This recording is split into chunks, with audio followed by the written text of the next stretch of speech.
that's something we mentioned too on the Drunken Master episode, is that Jackie Chan, not a huge fan of wire work. He still does do it. If you look in the behind the scenes, there are a couple wire works, but he does it in the same way that like the best filmmakers accentuate like VFX. Like they do as much as they can realistically. And then, you know, if he wants something a little bit crazier, he pulls a wire, but he always tries to ground his stunts in what like real bodies can physically do. Yeah, it's not like with, I know I've noticed with, and I actually do like it, like the wire martial arts. Like I think Hero actually has a lot of that stuff where they're almost flying, and I love that stuff. But it really just shows Jackie's true athleticism when you know every single thing you're watching is completely real and done by his natural body. And also just we were talking about his like precision of his moves, like the part where he's holding onto the umbrella and he is running across the cars and then lifts his legs to avoid the higher vans that are parked. And the way that he does it, and he does it in every single thing that he does, it's so precise. Like every single leg move he does is straight, like a straight kick. There's such precision to every move that he makes, including like to the point where he makes stunt work look still like it's flawless, but it's still difficult. Like when he lifts up his legs to the over the van, it's I'd say an inch or two over the van.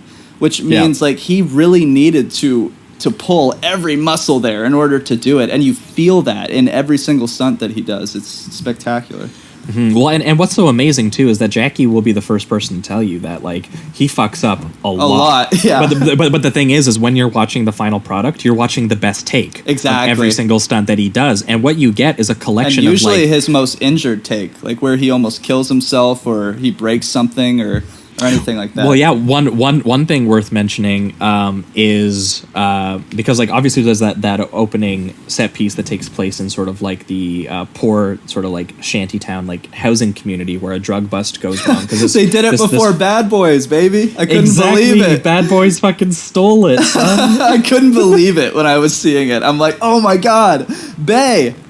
You did it. You done stole from Jackie Chan.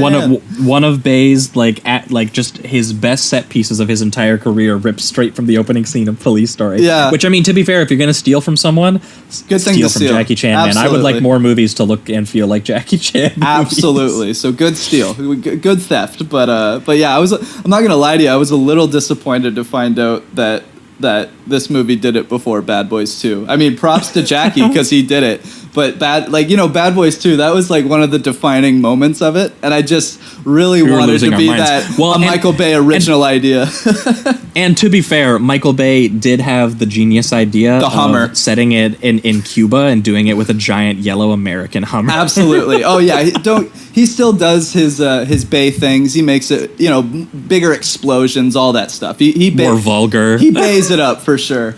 But I was shocked to see it. I could not believe I was seeing it again in another movie. Mm-hmm. Well, Jackie Chan plays a police officer named Cao Ku, who is, as Jamie mentioned, like a very athletic officer who keeps going above and beyond. And one thing I do like about the opening scene of Police Story is how it really emphasizes kind of like the stress of the situation. Like all the other cops are like freaking out about being in a gunfight. Like one dude like pisses his pants, like people are like crying, and Jackie is like trying to get everyone to like remain calm. He's the only one composed. Sort of like, even he is still like sweaty and like kind of like animated, but he's clearly channeling that into sort of like the physicality of what he's about to do. And it is interesting too to see Jackie Chan do a gunfight.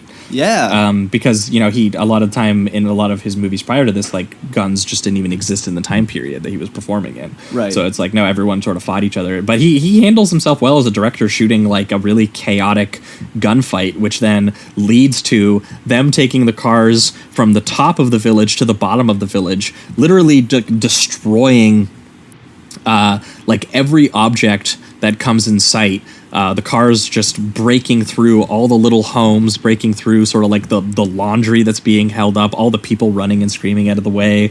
Then the criminals get on a bus, and he chases down the bus, and it leads us into him taking the umbrella and getting onto the bus and swinging on the side of it as it makes a huge sharp turn, running on top of cars. They're also like kicking at his hands, trying to knock him off the bus. Oh, yeah.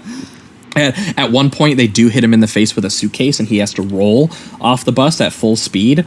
Then he gets ahead of the bus, though, and this is one of the craziest things that he does. He stands in front of the bus. He fires the gun in the air to, like, freak out the criminals.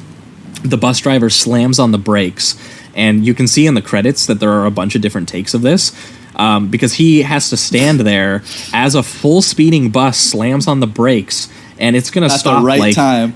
A few feet right in front of him. And there are a couple takes that you can see in the credits where like the bus would have hit him, and he at the last second like jumps out of the way of the bus so it doesn't fucking run him over. Yeah. So the take that they get is perfect, where the bus stops, probably about 4 or 5 feet in front of his face, comes to a dead stop.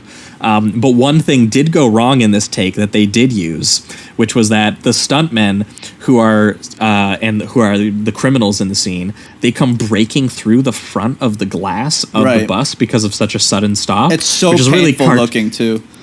Yeah, which is such a like a cartoon kind of like moment. But again, the way that he grounds it in what real physical stunt work can be done, you still like it doesn't actually come off that cartoony. Even though, like again, I don't even think that if they hit that glass that it would even break on a bus. Like you would just smash your face up against it or whatever. But they break through it. And what they were supposed to do is they were actually supposed to have the car that he's standing in front of break their fall.